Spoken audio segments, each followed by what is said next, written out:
Well, let me go back to that again. That positive image is everything, and I think kids, because of just general development, some of the things that they think are cool right now may not be cool later. So I want to remind some of the men that are listening, or parents, to really emphasize to their children what their future looks like. And I know it's hard. I was young once, and I don't see the future. I'm cool right now, but there are colleges and there are coaches and recruiting and all those things you mentioned, jobs that look at your social media, and it can be.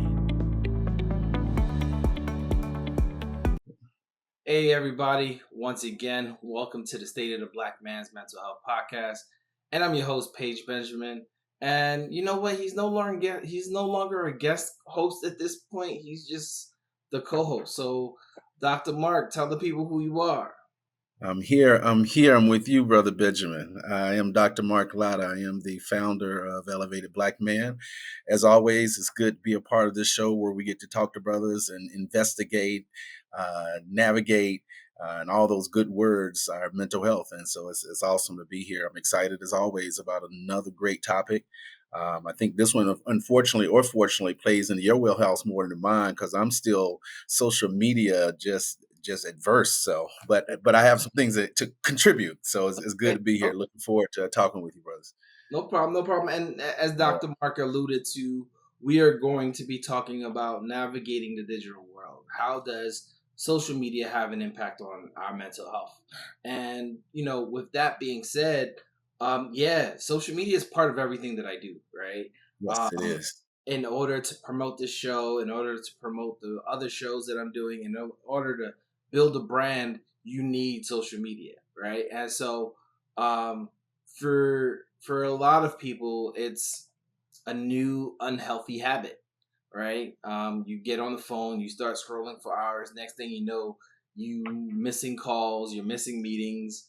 You look up and the day is almost over. I use social media as a means to communicate and see friends that I haven't seen in a long time, connect with people that I haven't seen in a long time. But you know, um, having been on the side of trying to manage it for people and do all of these things, I've I've had to find ways to not be in it in order to Yeah. support it, if that makes any sense. Oh, it makes a lot of Um, sense.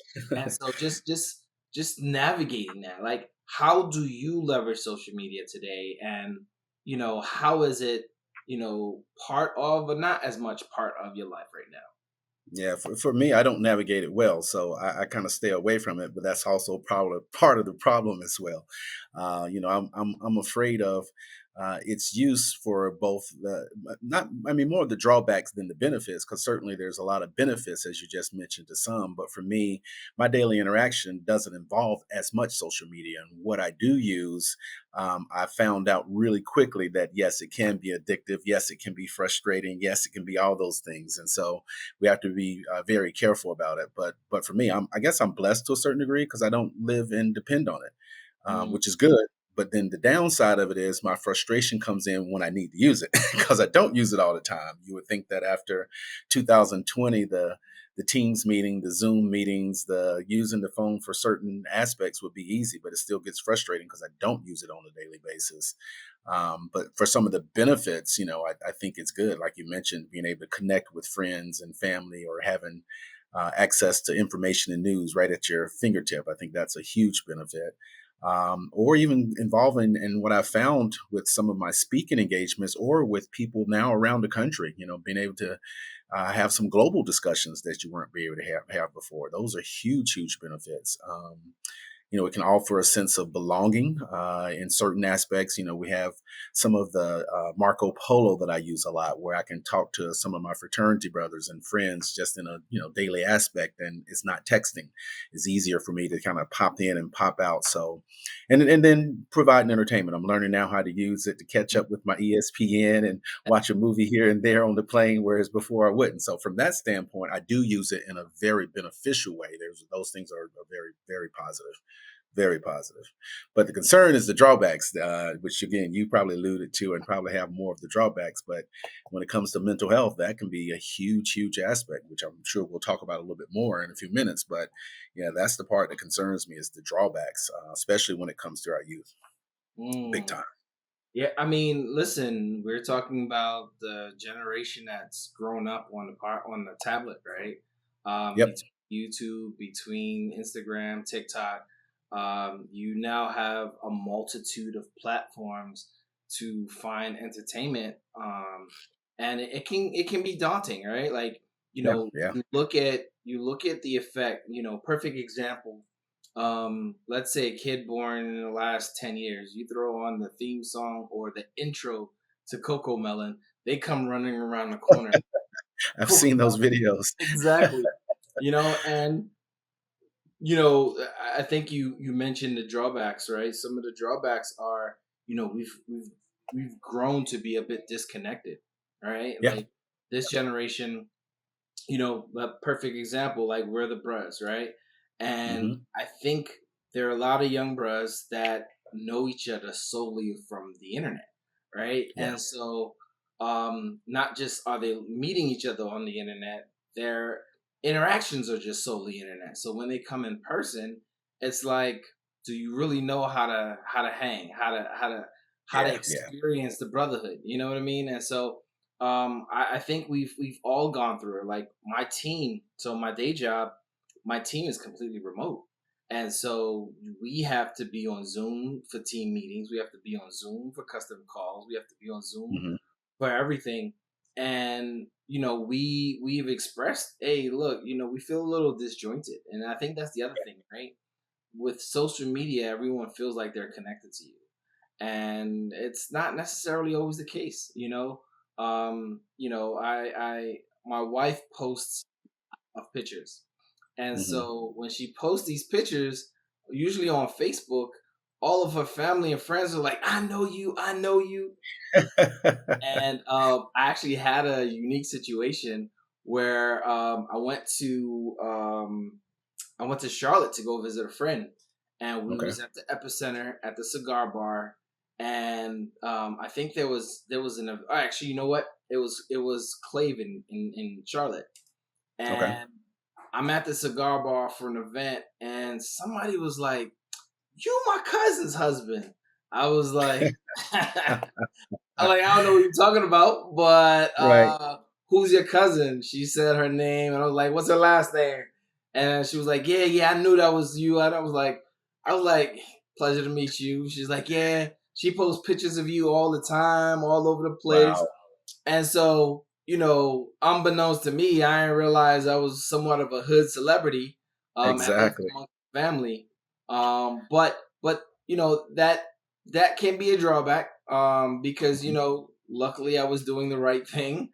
Um, and if I wasn't, well, that's all on me at that point. Exactly. Exactly. So yeah, I mean, but Yeah. the other side is, I think you talked about it a little bit, was, some of these kids are feeling as though, and adults, right? They're feeling as though that social media is reality, Oh right? yeah. Especially if you're so enamored with what people are saying in the comments and the likes, the views. You know, Hmm.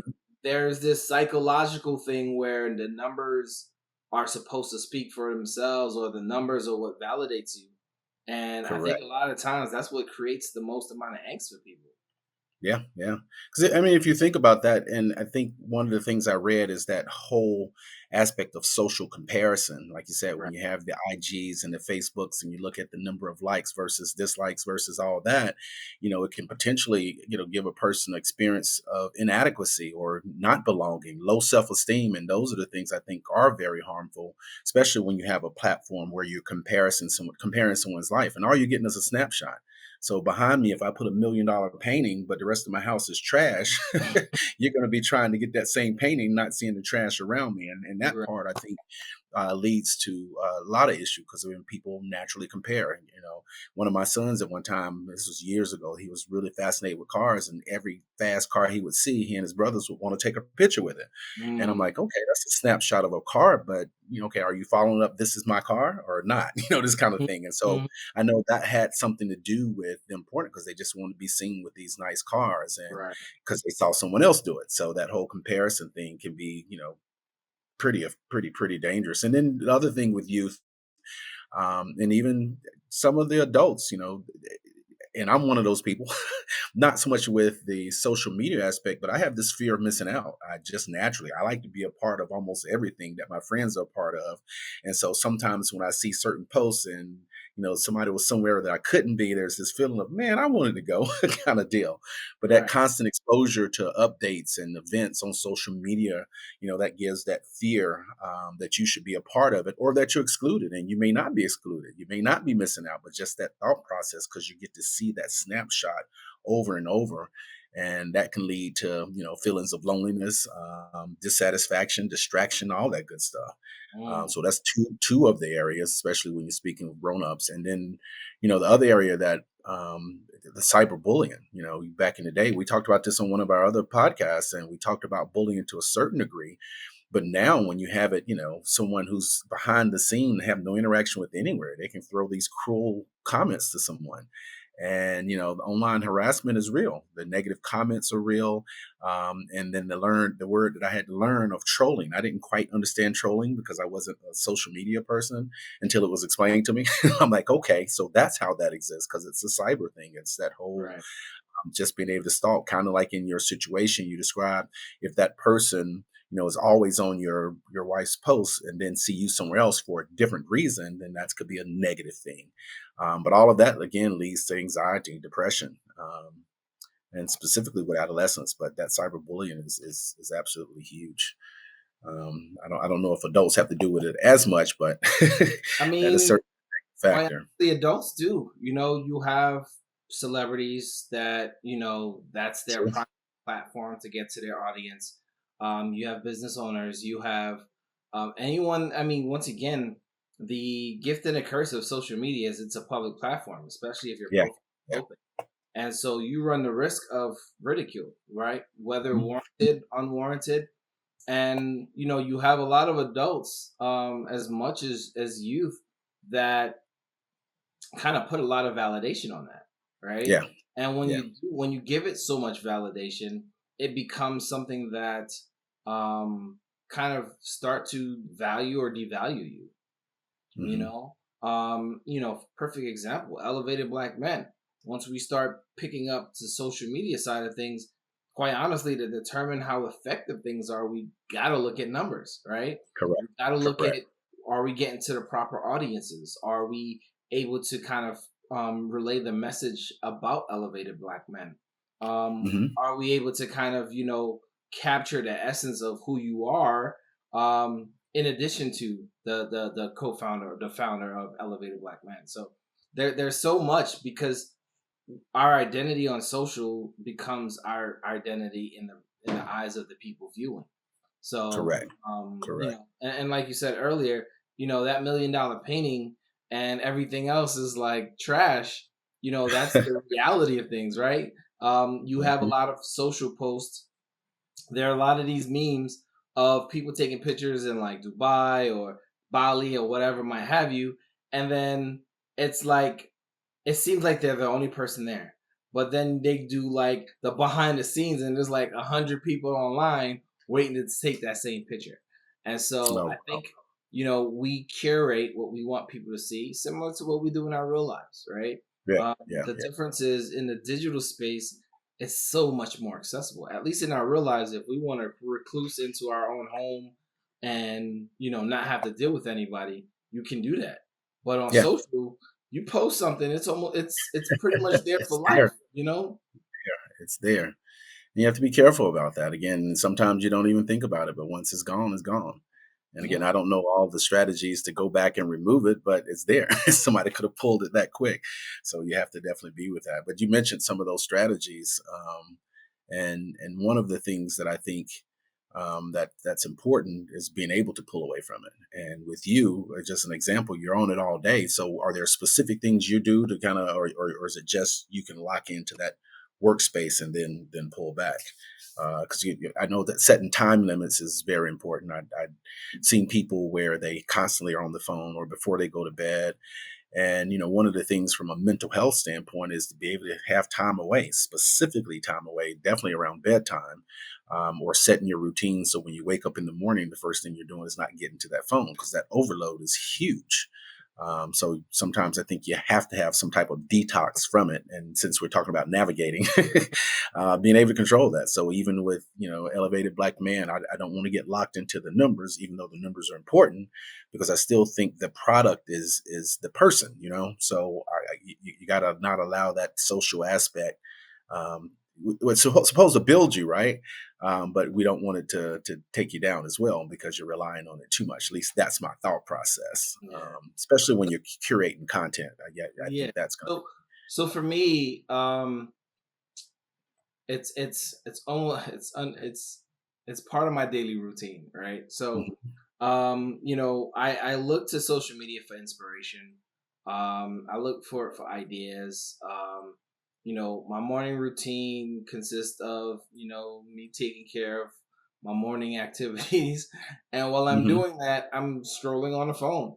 Okay. And what I realize is I sometimes am scrolling for a good hour before I get off, right? And so at that point it's like, all right, I got everything I need out my way, and then I'm off to work.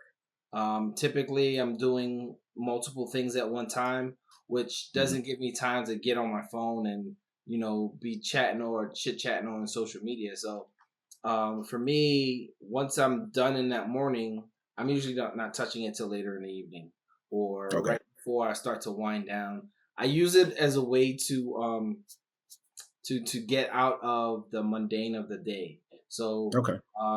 for example, like if I had a busy day, I'm just gonna get on and scroll for a few hours just so I can stop thinking about what I was just working on. Okay. And use it heavily as a distraction, a purposeful distraction, but not so much so that it distracts me from the things that are important. Okay. So you have a discipline aspect to it. I mean, do you put a Yeah. timer on it, or you just know when you've been on it too long? I know when I've been on it too long. Um, Okay. I mean, and the other thing is, right, because you alluded to it as well, like because I work in it, I've also found ways to not be in the apps all the time. So, for Okay. example, scheduling out elevated black men. We'll create a monthly calendar, have everything all queued up, and they just drop whenever they drop. Though there's no need for me to go into the app, then get distracted, and then next Mm, thing you know, I'm doing like 4 or 5 different things, right? And correct. so for me, a lot of my content are planned out for 2 3 weeks at a time, which allows me to be able to like step away from the literally step away from my phone, because like my phone is off after 6:30, and so which means I'm either nowhere near my phone or my phone is just sitting there on silent, missed calls and everything. Because what we don't do is, like I think you were talking about it earlier, is we don't disconnect and Right. spend time with the people around us, right?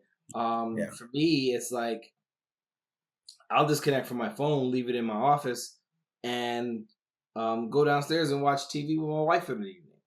You know what I Boy, mean? that's huge Uh, discipline. That you is huge know, discipline. we put the phones away because it's like we work so hard sometimes during the day. Although we work at home, we don't get time to spend with each other. Like I'll be in my Right. office for a good 7 hours before I realize I'm hungry, and then I go downstairs and we cross paths. Yeah. But once she's off the clock, I'm off the clock. My phone goes away, her phone goes away, and it allows us to not get distracted from what we Yeah. need to work on, right? And Yeah. in a relationship, you gotta put that time for each other out there. Correct, correct. I definitely applaud you because you sound very disciplined because I know a lot of people can't do that. The phone stays in their hand constantly. And, there's going to be a new medical condition, phonitis or something like that, Oh, listen, repetitive thumb syndrome, which is I definitely going to develop from the use. So you I being able to forgot pull who back means I forgot who I was talking to, but they were like the phone, or maybe something I was listening to. It was like the fascination with our phones and social media is so bad that you go to the airport and all you see is people like this. So you're a lot. gonna have a whole bunch of people with like humps and bulges on the back of their necks because Exactly. they're stuck in that state of like this on their phone the whole time. So Exactly. Telling you, there certainly are, and I haven't looked it up, but there are going to definitely be some medical conditions that are going to come from it. No different than gamekeeper's thumb or video game, that kind of thing. So I'm going to have some cervical issues. But again, I have to really promote you for that, because just being able to set that time, that's going to allow your body to relax. Even positioning. Exactly. You mentioned having time for a relationship, but even if you're not in a relationship, you got to be able to promote well-being through exercise, your hobbies, spending time with your loved ones. And when you're locked in with that phone, and hence the reason why kids go crazy, if you see someone take a phone from a kid, oh my God, the Hmm. tantrums that happen. And again, that comes from just general socialization. And then the other thing that I found, like you said, moving them around, and I've only been on IG for about a year or so, but one of the articles I read was you don't put it on your main screen. So I've moved it over one of the screens, and now I have to really think about going to IG, or I Right. have to see that I have a message. And that's made a huge difference, because I did find myself in the beginning in the morning getting up and trying to catch up, and then going down that rabbit hole. So being able to do that. And from a mental standpoint, some of my friends, as a proud gun owner and that type of thing, I know a lot of people like to send certain videos, and I had to, from a mental health standpoint, for me, a couple of my friends, I was like, look, you have to send warning. I am sensitive to those type things, seeing shootings and killings and some of the things we see, and I don't need that in my space. And so I had to set a boundary. And we talked podcast last week or the week before about setting boundaries. And I had to let them know, I don't want to get off of this group, but I need you to say warning or something before I Yeah. click, because I can't pull myself from that, and it's Right. disturbing to my mental health. So being able to set those boundaries, to be able to communicate, not only expectations for myself, but to be able to have respect for people, because some of the online behavior with the trolling and things of that nature can be really, really detrimental. And we talk about anxiety and depression all the time, and that certainly can come from faulty use or overuse. Yeah. Because it is connected to them both. There's been a lot of studies that have shown, the increased anxiety and depression, particularly in youth. These are the factors that definitely play into our everyday use, and we have to be careful. And we talked about the comparisons and all of that. So yeah, I'm gonna give you again another thumbs up for being able to put that phone down, especially a busy man like yourself. So For you got me, to have that digital detox. so the crazy part is, I'm on TikTok now more than I've ever been on Instagram, and I'm Okay. rarely on Facebook, right? And I think Facebook has gotten pretty clunky for me, in a sense where, it's any Dick and Jane can drop something on Facebook and it shows up on your timeline. And Okay.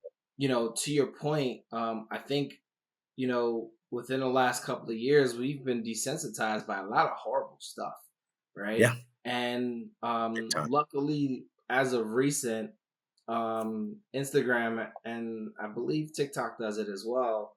If it's content that couldn't be seemingly as graphic, they'll put a little overlay on it for you to click on it for you to really see it. Just because they've been actively trying to make sure that we can protect people from some of these dangers, right?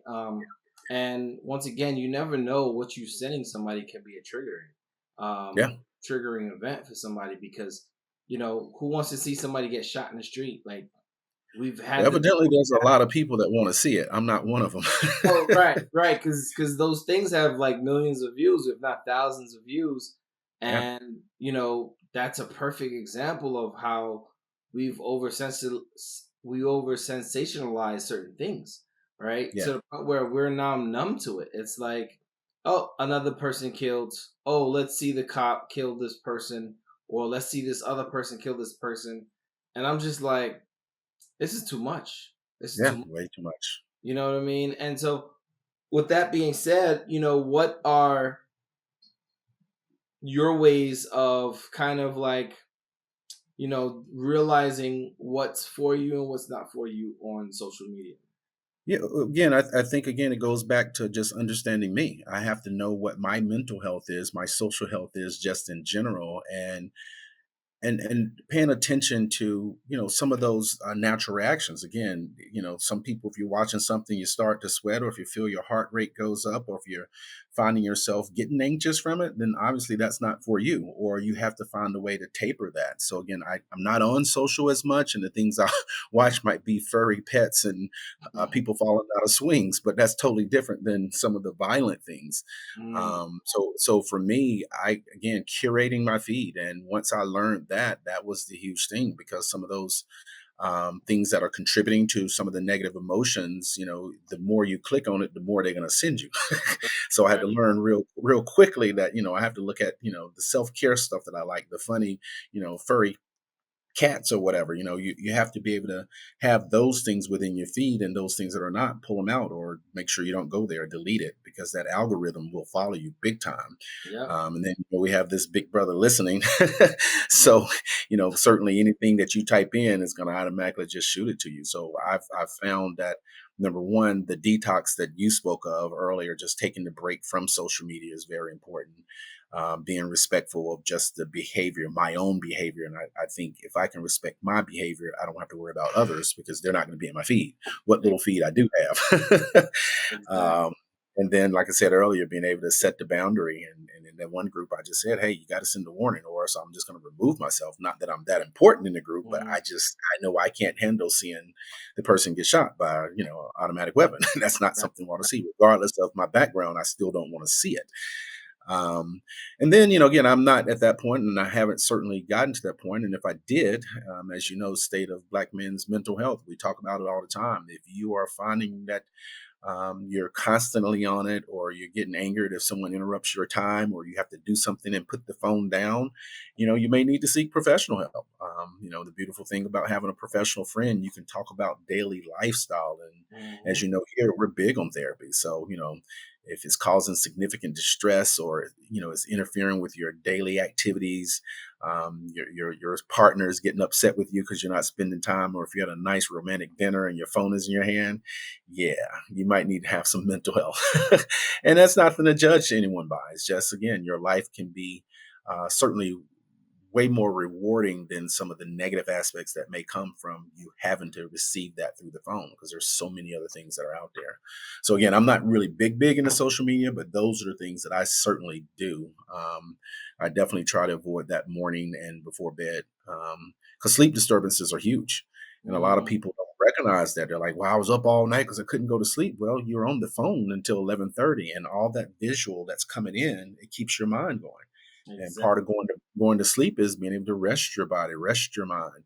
And certainly with kids, because again, I'm of the age when we used to study at the library, it was quiet, like shh, or Hmm. in the background you may have some jazz or some classical, but no singing or dancing. But kids now are so used to so much information, and I think they process it better than we did.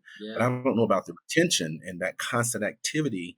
I know with my kids, we used to have a bedtime for them, and I would take all their phones and they would have to put it outside my door. Well, I used to take them, but then as they got older, it was understood. Here's a counter outside the bedroom. They go there, and it became a routine. Now, of course, they would break it now and then, or would want to take forever to put it there. But I found that some of that morning time, fatigue, or sometimes in the middle of the night, I'm asleep, but then if I get up to use the restroom, I hear some talking. What's going on? Children will continue to use their phones. So Yeah. you got to And set those. actually practice that. So my wife's friend had her kids here, well, dropped her kids off Oh for yeah, a couple of weeks, and I was like, the first few days they would be up till like 3, 4 o'clock in the morning.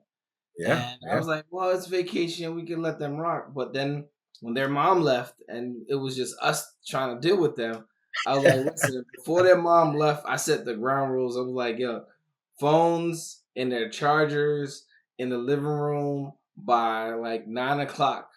After that, Hmm. it was, and then, of course, kids will ask questions. Why? I'm like, why not? Well, And then exactly. later down the line, I was like, listen, it's important for your mind to rest before you go to sleep. Yeah, Because if you're on your tablets right before you're getting ready to sleep, guess what happens? You're going to struggle in falling asleep. And big time. so just having that conversation with them, they understood it. But then you start to see what happens, right? They fell right asleep as soon Hmm. as they don't have no tablets or nothing to mess with. And so Yeah. for me, I was just like, I can see it. I can see how it impacts us. Now, I do still watch TV till I fall asleep, but I fall Okay. asleep to the TV sometimes on purpose because I sometimes need that ambient noise or that noise in the background to keep me going in that direction. Interesting. Now, go ahead. No, I say that's interesting because some people are just the opposite. So again, you still know your boundary and your limit. So that's good. Yeah. I mean, usually by then I'm dead tired. I'm on the couch. I'm just out. So it was just something to do so that I'm not in bed. Now, with that being said, I do want to close this out, but the other thing I want people to be mindful of, social media is massive for consumption, but Hmm. also the other side of social media we also have to be worried about is what we put out there, right? I Hmm. mentioned earlier people curate their pages, and if you are not careful in curating what you put out there, you may run the risk of losing a job. May risk of getting arrested. You may get risk of somebody coming for you because you with somebody's girlfriend and you ain't supposed to be. um, and so, similar to consumption, what you put into it also determines what your experience is like. Right. I Right. curate Right. mine. For those of you that don't know, I am not traveling right now. My posts are usually like 6 months to a year behind, and it's because for me there's safety in the posting later, right? Okay. You Okay. have people that post live, and I'm like, I can't do that because I don't really want people to know where I'm at. But if I'm with my wife, you're gonna know where I'm at because Hmm. she's posting on her stories either while we're at the location or later that evening after she's done picked the right picture. And Correct. Correct. so, and then on the other side of it is going live. Going live has gotten a lot of people in trouble, especially if you're live in places you ain't supposed to be. So, so Goes word to back the to that wise. discipline. Yeah, word to the wise, kids. Like, kids and adults, just be mindful of your surroundings. Be mindful of Yeah. what you put out there because what you put out there lasts forever. Um, Correct. and it only will um be an advantage to you if you are properly curating the content such that it represents the positive side of things. We don't need gun toting, we don't need drugs, we don't need any of those because we already have too much of it. And Right. so, with that being said, Dr. Mark, as always, leave us with a lasting message. Well, let me go back to that again. That positive image is everything, and I think kids, because of just general development, some of the things that they think are cool right now may not be cool later. So I want to remind some of the men that are listening, or parents, to really emphasize to their children what their future looks like. And I know it's hard. I was young once, and I don't see the future. I'm cool right now, but there are colleges and there are coaches and recruiting and all those things you mentioned, jobs that look at your social media, and it can be misconstrued or being turned in any way you want to. So again, promoting that positive self image, I think, is so important. Is if you're going to promote yourself, your well being, then put the best foot forward. Some of Right. those cool moments may Hmm. not be as cool. So I just Right. want to touch on that. But I think it's important that, again, navigating through social media use and its attachment to mental health. We have to recognize the impacts that it can have, from a media standpoint, mental health standpoint, and ways around that. We have to implement those strategies that we just talked about to manage our digital use. Find a way to foster a healthier environment for yourself and relationships with those platforms. The relationship doesn't have to be necessarily with all people, but you have to have a healthy relationship with your platform. At the same time, protecting your family, protecting your overall well being. And I think that's the part that's lost. And we talked briefly a few seconds ago about the impact on your mental health from anxiety and from a depression standpoint. So, being on an online community, you have to be supportive of the community itself by putting out, I think, positive things and not pulling negative things to yourself. So navigating this whole social media thing, I think it takes work, and you have to be willing to have that discipline that you clearly have demonstrated. I applaud you again, having that discipline to have the connection, not to be overwhelmed by it, being able to detox and pull away from it, having content that's positive and setting boundaries. Boundaries not only for other people, but boundaries for yourself. So, overall, there are benefits of social media, the connectivity, the family, the friends, experiences, but then those negative things can be very negative. So I just have to leave it there. You just have to be really careful about that engagement, and if it comes to it, you got to seek professional help. Because again, certainly your life should not be ruled by your phone or what other people think and or say. So therapy or counseling, if necessary, is a positive thing. So it's going to be beneficial for anybody that's struggling with removing themselves from social media, or if you find yourself getting angry or thinking all day about what someone has said, especially a troll.